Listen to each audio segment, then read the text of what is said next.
Niko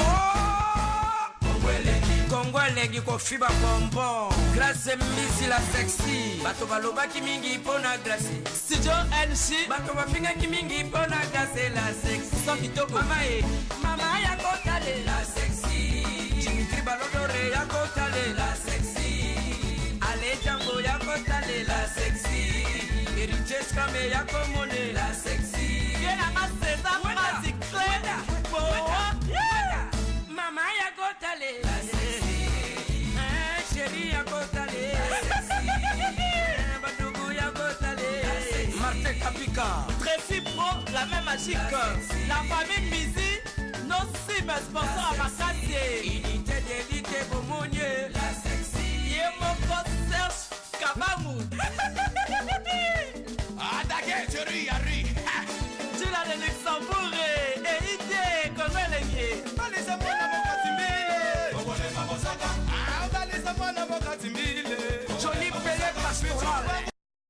Donc de saluer la grande team qui m'a reçu du côté de Johannesburg, total respect à Eric Tella, donc bien des bonnes choses à toi et puis encore une fois total respect donc on a Jimmy Belao, donc Wallet Magic, bien des bonnes choses à Didon Koi, toujours en Afrique du Sud. DJ Cheribo Kin Malepo, donc je t'ai pas oublié. Et puis nous allons donc retenir cette maison, c'est la maison WS Production avec les docteurs Papi Salomou et les docteurs Bertin Simba.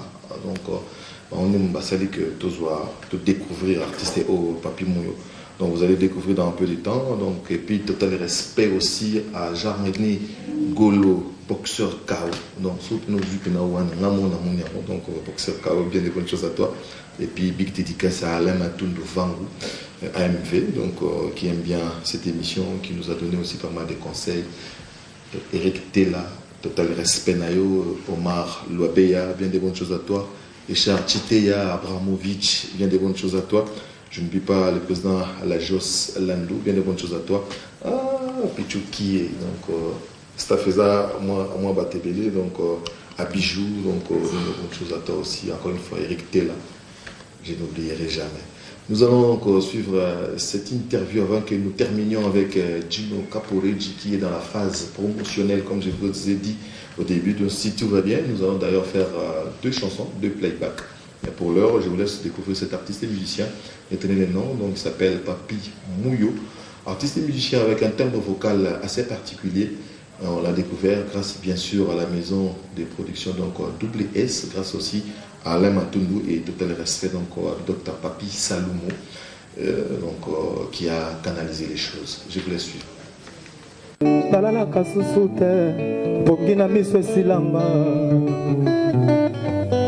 Natilo Kole de moto katana Jacques Chamba. Bonsoir. Bonsoir. Où tu vois? J'ai vu que dans l'Afrique du Sud, il y a net moins jeu. Mais et comme il y a côté na kutana nayo na obombelote na banonsa na boya.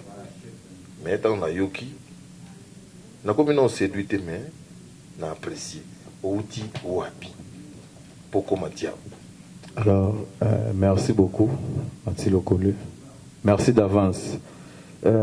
Tozala na kati mokili tozala koto yo mais mon solo déjà c'est scellé, je veux dire bientôt vraiment mais on a vraiment flatté Tara Natilo Kole. Donc à ta maintenant que tu as 30% chance d'enlever minute ou tu as 85%. Bon, tu as 120. Tu as 120. Merci beaucoup. Mais tu causes bien. Oh, jusqu'à la preuve du contraire, ils ont beaucoup rumbaté. Yo yebiti bana ba style moko boye mais yo ye awa boye. Okumina na ndenge ozolo ba pete okumina na ndenge nevana banana ngo outi wa piti okuma na mboka batwa okumia na ndenge ozali wa bon na congolais de nature donc père congolais au Congo oui ouais mais ce qu'on a les qui pe na mouvement na bakino bon, des passages, mais tous les cas. Oui. Tous les cas, kaka. Oyemba na banani. Ils ont quoi c'est fait. Oyemba na banani, bonani, tout le monde est ba militaire, oyo masuwa na ngai. Ou bien oyo mutakola na ngai. Bon, bino amisi za ko ah sona tanya mona ko na foule été mais oyo abimi déjà. Oyo toko ba ah non, papi muyo pardon, ayemba pe na songolo pakalo. Oyemba na banani. Déjà na bakino babimi déjà. Bon, naïmba na ba petit nanga, bon naïmba na bango te ba petit on na banda ko encadrer. Ba petit nanga ba génie répondeur donc. Ah mission au pe nanifera te l'espoir que non petit zo yemba pe pas tout passer peli. Génie répondeur. Ba non nga encadrer. Baza mo ebele. Donc qui nous avons dans mouvement na yo. Ouais, nous avons un mouvement. Comment? Bon, ils ont un groupe d'accompagnement. Ah. Ouais. On a commune. On a na masina peto Congo. C'est que na Congo et puis ma rapena ya osanga pour te yebi que ma bali kolo banini jusqu'à la preuve du contraire tchamu te produire abiso. Ouais, ça c'est vrai. Mais ce côté ça fait combien d'années des choses alia? On a 3 ans. On a 3 ans à Katia Seed. Donc on a Seed baebi vraiment. Baebi bien bana Seed. Surtout yebi c'est bon gars pas plus mouyo ba donc malamo bana. Ouais, on a bena balamo ko. Et là bena ou ba oloba souté baebi que non wana tout ça pendant na koto.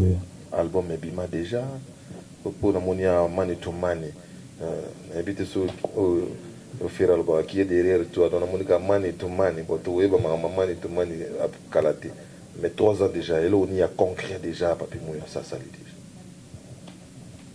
Bon, par rapport à la musique, mon artiste est œuvre, ils ont malobaté. Voilà. Ouais, par rapport à œuvre, il y a Moussala, c'est là où on a réalisé déjà rêve là, parce que la série clip, et bientôt vraiment donc tout peut se date mais very soon au Banglais Baloba. Donc bientôt Kalate. Vraiment ouais Kalaté. Oui, Kalaté mais pourquoi mani to mani? Musiciens ils ont rappelé te vosone hier et ka yembi mutana sima na ebisio pesa comment mani to mani ils ont pas ni pourquoi ça bon mani to mani on a que tout ça là va faire pour na va faire un gochu donc sans gochu ma plein gochu là c'est plus pour te comprendre mieux ça ouais donc sans gochu ma plein là veut dire nzamba azali mais eloko nde esalaka na mokili ya la elo ni tokokuta na kati ya amani tumani mwa bafite ezali rumba parce na moni déjà oza rumbanela donc nde namonika na wana identité voilà mais banani tokokuta na kati et puis bon rumba ekozala puis style nini okokumbela biso susu bon na kati nana featuring moko wana Brix ouais Brix ma brigado donc là artiste sud-africain ouais donc tu as un petit moment au Betsina il y a vraiment différent ils ont battu style mususu ouais style mususu mais ok bana Congo vraiment ba osepela nango pour to luki pendant que to me rotsa libanga na oba ba vie ba sala pour ba vie ba bima ba beta trop alors tout le monde a que musique na biso eza un peu na ya okita ouais. Donc c'est pourquoi tu mets qui bêta dans style on a passé dans style na biso ou ba massa na biso ba nigérien ba kwa ndenge ba bêta ya ba style na biso ba on ba luka ba bêta ngo mais ba bêta ngo siko na ndenga fo mais na ndenga fo wana ba tu ba sepela na fo wana alors yozo ya na ndenga bien ouais to ya nango pena na ndenga bien vi mo lu ba yibi ba beti to sepela ba beti yango mabe ya tu ba sepeli na mabe wana boyo siko na ndenga bien to beta na ndenga bien te to sepela vous assure ouais to sepela parce que ba tu ba beta ba so natal na Congo ezana ba tu ba meka ke ba oser ba koma pena na ba niveau wana bazali ba forcer yango na bige bo ba kozala 2 ou 3 ngapi na bac parce que faut tout ça poids pour tout tombola combien de titres déjà pas tout noter déjà Manotumani donc combien de titres et puis des tokens de boy toko zongo quand exactement bon ils ont 21 titres et puis oui papi moyo ebele boyo moto bandisi koyo ololukata mwa 3 nano ebele mpo kaka mani tumani ebele mpona ozolakisa koza fécond donc baécriture ozokoma bato baondima te par rapport à kombo wana mani tumani so tobimisika b moni bato baondima mpenza te yango wana il faut 21 yango wana tobeti 2 volumes tobeti déjà 21 zela nano beta nano mwana matoyoka nano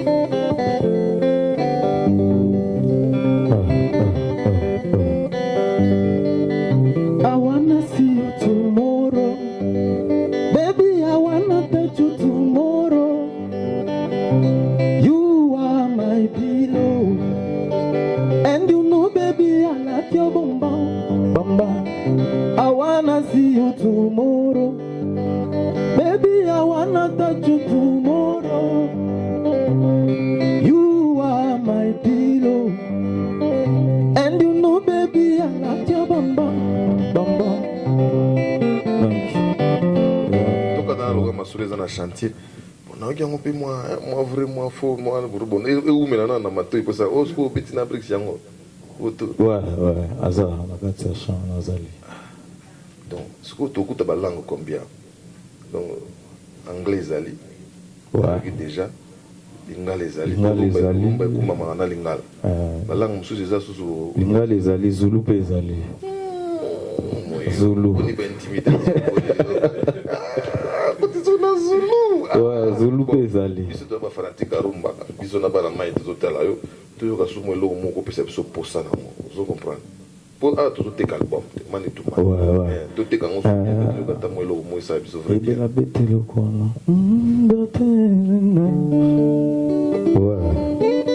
Dodo solo papa na jokana. Aigle Royal, Papi Salomon, Jacques Chamba,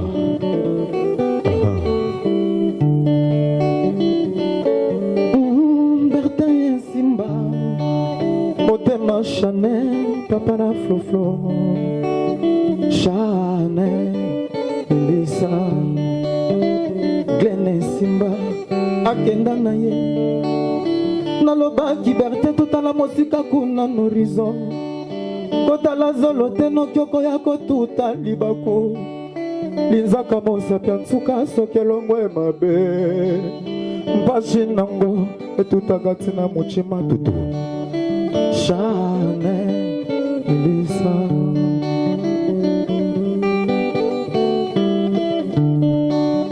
yolimwenga lokola avion ya Malaisie Américain bakota likambo yango bachinois baluka ti lelo solution emonana te ekomi obangisa ngai oyiba evike yo oyeke bandeko ya bato wana bavio ekenda wana babiketa mosu bakosepela te yo koti yango na nzembo papi moyo oyebike nayebi te so na olobani mpona bato babungisa bandeko na avion wana Malaisie ti lelo mpe rien bon paix à leur âme donc ils ont marre ça parce que moi moi comme to komito ozobenga kine ozobenga ezane loba vraiment vérité obengi kine trop te banzembe ezali bisi docteur non nini jomunga kuma danger na banzembe ezebele banzembe ezebele na tsilokole beta na mwa mwana deta mwa deta na do ya mukieka sorry beta na no deta merci beaucoup un peu de rumba chérie mozala golo balinga kanga mingi mwana mozala golo balinga kanga sans complexe kutangisela kanga maya miso atuma masuki na fashe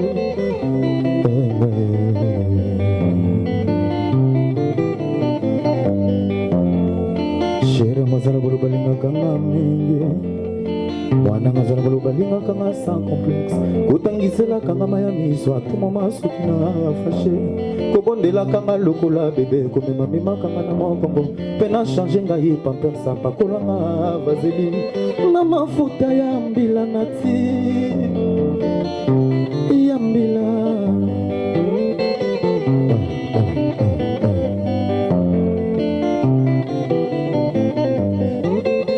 lelo change système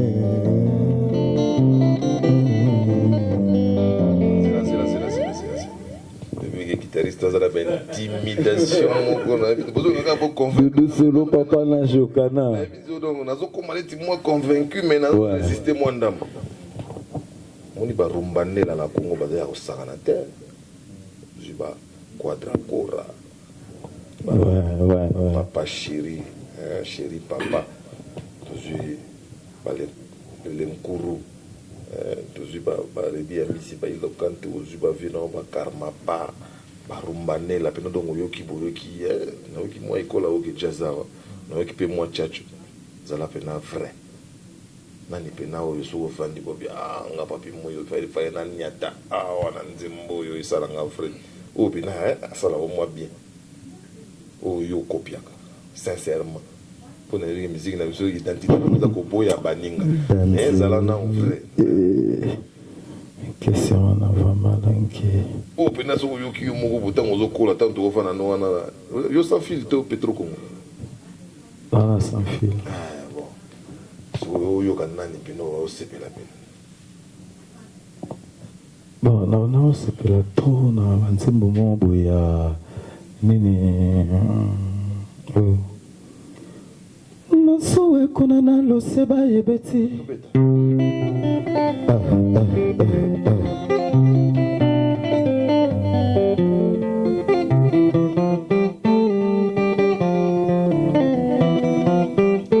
Papa na jokana Doudou Solo Amajak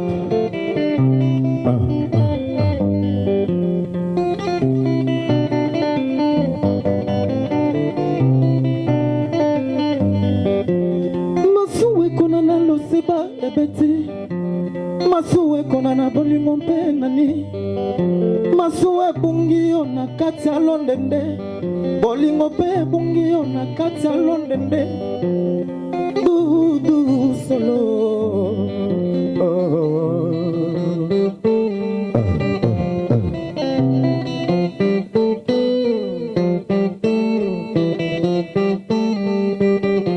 Sheri okende ki malamu mboleo Papi Salumo kende ke malamu mbolewo Natilo kole kende ke malamu mbolewo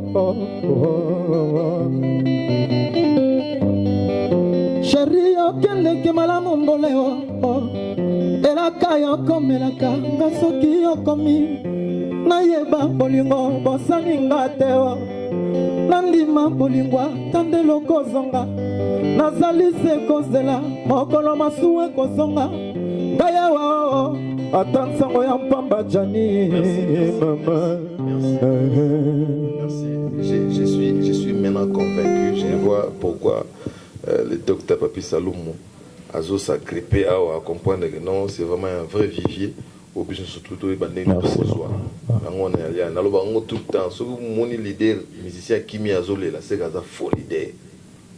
Pour pépinière les ana Congo ta mission yeti na Afrique du Sud na mboka ba Zulu ba mboka ba kosa ba kosa ba ga kosa ba za donc toujours inoculé bango rumba.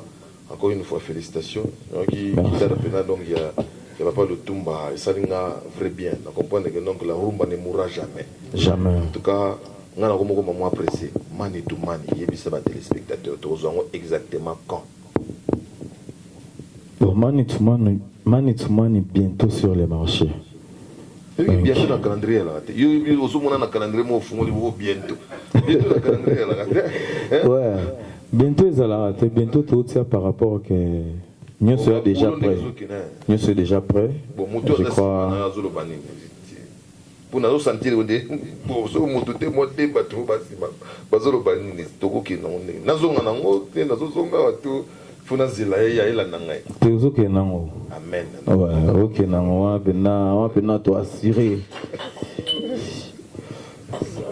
l'engagement émission yango donc ouais donc Mani to Mani vraiment assuré il a pena te que histoire donc Mani to Mani déjà c'est l'ambama qui seconde to servir ba clip déjà donc ba clip déjà mam ça va dans zongo et ça la biso vrai bien mais banani baza si mon poste mon beti biso la mona mayo na sud africain mais côté sima banani ba congolais kaka to zupe non tout a été fait ici en Afrique du Sud ouais to salinda en Afrique du Sud ndambu na Thaïlande Ouais. Pendant le comment petite moi couleur différente. Thaïlande a danger va petit musique. Donc il est Thaïlande aussi. Ok, donc dans la boca c'est à Double S Production. On comprend donc. Ouais. Vraiment Makambo. Encore une fois merci. Et puis bonne chance. Donc au niveau merci beaucoup. Dans la section musique c'est la grande vitrine. Donc Sotoye parce que tu comprends que talent ils allient. Et puis donc la continuation, il y a Rumba congolaise, tout le monde qui est incarné par eux. Ouais, merci. Mais pas dans main, il y a un peu de congolais, tout le qui est sud-africain. Si mais là, tu sais pas congolais. Congolais. Ouais, nous sommes donc qui va congolais. Mouvement na yo, tout ba na main qui a accompagnement. Banamai, ouais, on va faire accompagner, ouais. Alors, Kitoko, encore une fois, bonne chance. Merci beaucoup. Merci donc à Dr Papi Saloum, au total respect.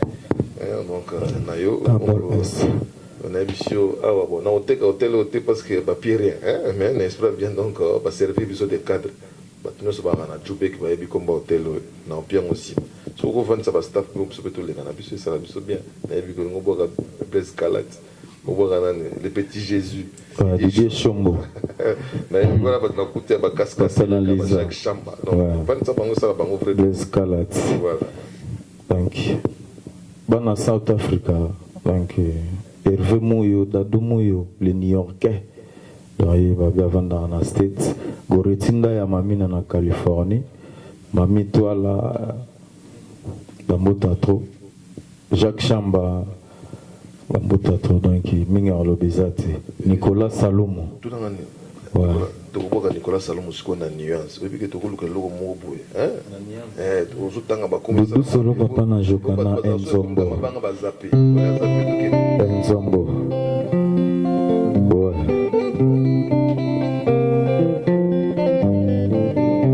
boni yoko salela ngabi pale atoye nini yoko mikaka Nzombo manga pia likambo mokempama yebisanga pona nini yo sileki surtout que na linga kate na koka kate atana zana raison na koka kate yo silika to umbela na kana mola ye yakamba ozangisela ngesengo nanga kotika ngaite tout seul très longtemps Nicolas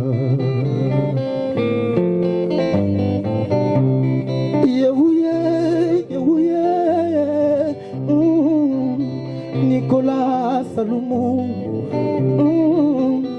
Adolphe Mote Bachila Mwinda Yoko Mioli Mwangaye Nakachompo na yo Yoko Tizi Molili Bimbeni ya bolingo yo Oko mirare Oh Mirare Yoko mirare Natilo kole Yoko mirare Papi Salomo Yoko mirare Laetitia Kabulo Nzoka na kachwa Présence na bolingo Eleki motuya Bolingo bezaki ngai Jamais ngana kobosarango te Jamais ngana kobosarango te Wallahi na kobosarango te Chineke Chineke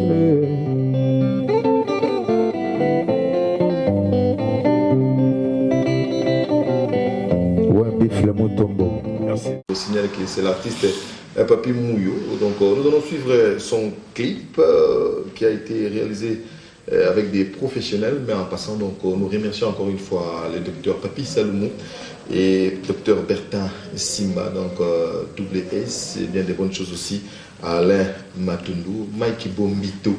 J'étais pas oublié donc qu'il m'a le beau toujours et puis bien des bonnes choses dans les silencieux de Djobour, donc je l'aime mal Dédé Guéno, plein de bonnes manières, bien des bonnes choses à toi et encore une fois donc nous saluons donc Kaye et Didier Mbouyi Badibanga, donc la famille Badibanga au niveau de l'Afrique du Sud, Didier Mbouyi au Yamama Nelly, donc avec tous les enfants, bien des bonnes choses donc à Jordan Seke, il y a maman Karine, Bibi Shinsoko, donc petite sœur propre. et puis Jacques Chamba, à Boni Maramba Pape, Boni Masura Pape, donc bien des bonnes choses, donc à Jimmy Belao, donc portefeuille magique, Jimmy Belao, à Pelagie Massamba, il y a Papa Simon, bien des bonnes choses à toi, et donc Casca Sereka, donc Tempête du désert, je t'ai pas oublié, je t'oublierai jamais, donc les petits Jésus, Didier Chombo, hein? Les petits Jésus, famille Zagra, famille Yoyevi, donc Blaise Calact aussi. Et je ne peux pas t'oublier. Nous allons attaquer avec ces petits clips et nous allons terminer. Fiston Bengongo, Bexi. Kokende na kozongi za kaka ndenge moko. Oya pombwe na oya kitina se kaka ndenge moko. Force ya pesanteur. Benda na se. Bertin Simba, les boss. Fiston Bengongo. Oyanga bandoto elukaka yo. Ofutelanga nyongwa ba stress na bensomni. Ba doula, ba galère. Eli mwana ngongai. Ozongiselanga esengo na ngai. Yanga lobo kwelo mwana litama. Pokaka na lingaka yo. Fisto, Bexi Bengongo. Oyebi bolingo ezanga nango miso. Oyebi bolingo ezanango aveugle emonaka te okozanga ite bolingo elobaka des caresses de tendresse c'est une expression d'amour chérie oyebi ntango naliaka bolingo na yo natondaka na esengo koleka ta mokolo mbotama na ngai fale mama Juliana Gineva azala asepela na fruit ya bolingo na biso amona bakoko na ye Enrique na D'Angelo Karina Bengongo mama sala kiolamba badi asengi papa ekateli papa ye na mbeli mbala moko akomi okatakata mama kolela mama vaza bengi pulus polisi ye koluka nini nelanga na ngai polisi ye koluka nini nelanga na ngai yoyo eska yelima tembele matakwa bibi topo alima mina toujours audience publique na parquet avocat voisin sili maloba marto etuleli juge président na lobokwe kuludimba na kuludimba lei kulubini nyongo ntango tolinganaki nga na yo voisin azalaki te ni zuzi ni avocat euto si precura por riscar de perder minha vida minha mão fica aqui. Por isso não tem vista, me mostra caminho. Mama Karina Bengongo, Mama Angelo, Letícia Capulo, Brenda Boyoko na Bunia, Mama na Jesus, Letia Brexton e Muyo, Flori Bobois, Fiston Bengongo, Fatima Mou, Kovanda Kalmeza synonyme ya faiblesse. Mote kindunga manga na bita besoki etuli asoldaka yango atana prima ngondo ebongonga mokumbi ya bolingo na yo Fiston Bengongo mayo na tuli nga mokumbi ya bolingo kangelinga porte na lali libanda mosala mpunda kutubie masuwe meminga minano ekitisi ngai na libongo ya bolingo oyememanga moto makasi lokola ngai Fiston Bengongo na maboko ya Mama Karina Bengongo, Mama Narike, Jérôme Tambaki Importe.